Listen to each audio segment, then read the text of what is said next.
दुनिया फिर से विनाश के कगार पर है। हर देश युद्ध की तैयारी में है। लेकिन क्या ये युद्ध रुकेगा या मानवता अपनी ही बनाई आग में जल जाएगी?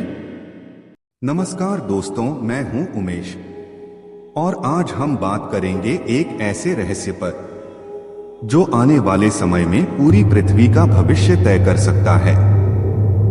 हमारे साथ हैं एक महान संत जिन्होंने कहा है, युद्ध बंदूक से नहीं चेतना से रुकता है।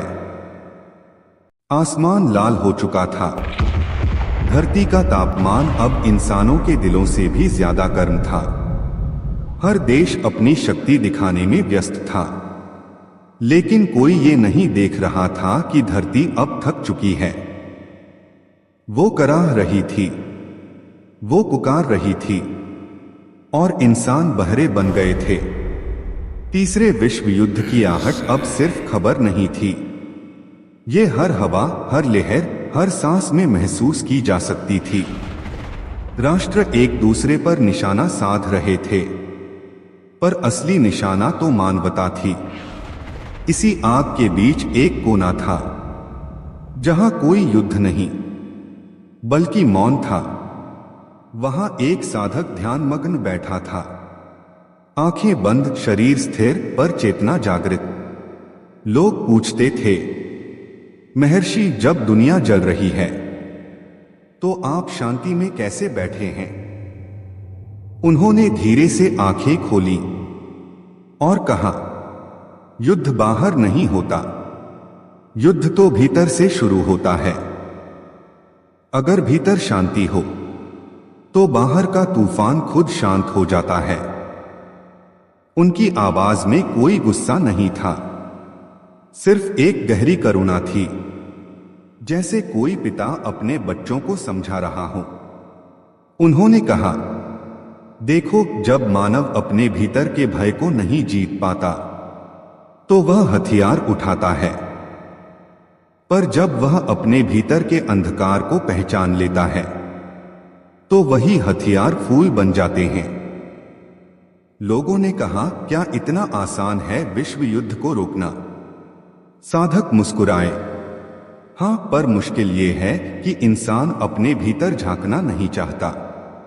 धरती के हर कोने में उस साधक की बातें फैलने लगी। कई देशों ने मजाक उड़ाया, कहा, ध्यान से युद्ध नहीं रुकते। पर धीरे धीरे अजीब चीजें होने लगी। जहां लोग एक दूसरे से लड़ते थे, वहां अचानक भीड़ एक साथ बैठकर मौन हो गई।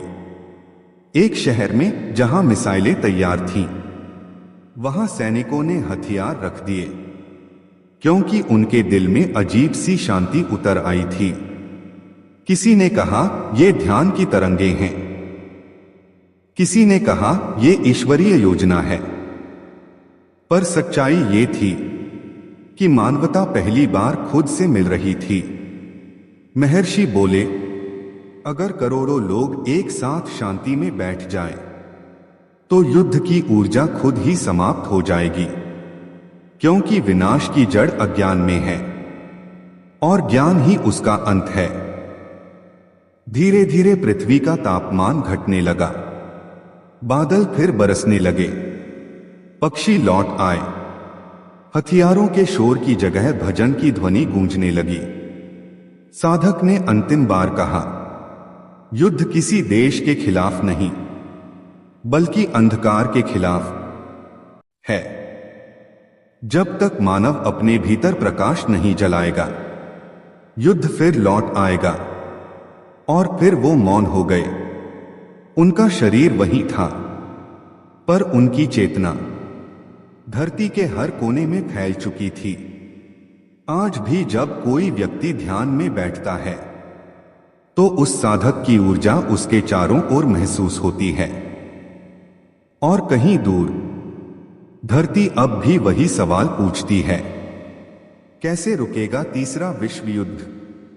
और हर बार जवाब वही आता है, जब इंसान अपने भीतर के युद्ध को जीत लेगा।